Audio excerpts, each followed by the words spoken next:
this topic today is your ex the problem?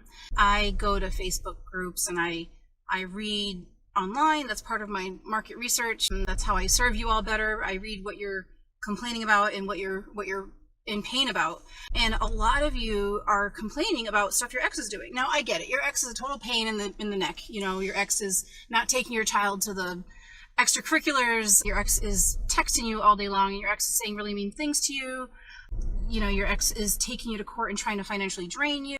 You know, all the things that our exes do. Like, they're not nice people, right? So here's the question: is your ex the actual problem, or is it the system that is forcing you guys to, instead of co-parenting, I call it codependent parenting?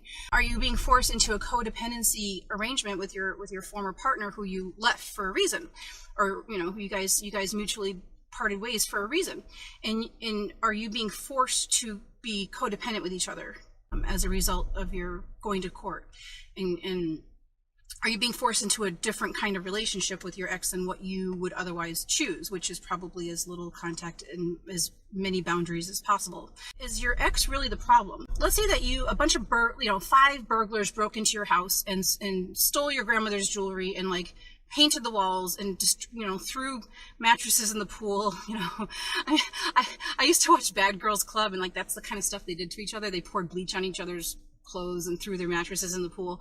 But like, you know, think of all the bad things that burglars could do to your home. They could destroy things, they could make a mess, they could break windows, they could steal stuff. So let's just say that happens to you. Are you gonna start a support group on how to get rid of burglars and what a jerk this burglar was? I can't believe this burglar did this. I can't believe that burglar did this. Are you gonna spend tons and tons of energy on all these bad things that these burglars did? Or are you gonna spend your energy on securing your house better? Investing $60 in a better lock or a security system for, I don't know, $30 a month or whatever, you know, whatever that system is.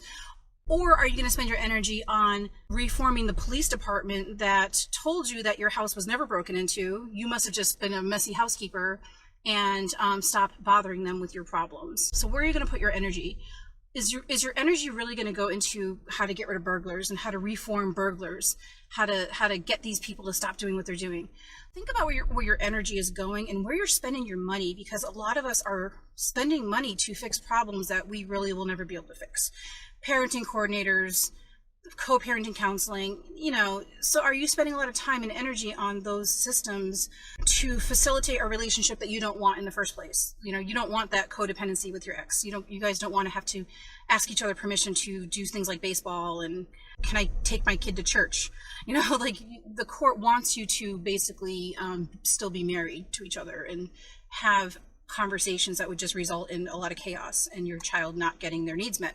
When you hate your ex, and you're spending a lot of energy hating your ex, you are turning yourself into an angry mom, and your child will absorb whatever parenting stems from that philosophy and that anger and the energy. Think about where your energy is going. For months, 8 months, I was in co-parenting counseling every Tuesday for 90 minutes with my ex, and it was one of the darkest periods of my life. You know, I had PTSD. I had to see another therapist to deal with the symptoms of those sessions instead of just simply avoiding the co-parenting therapy in the first place. So when you put a lot of energy into hating your ex, you become an angry person.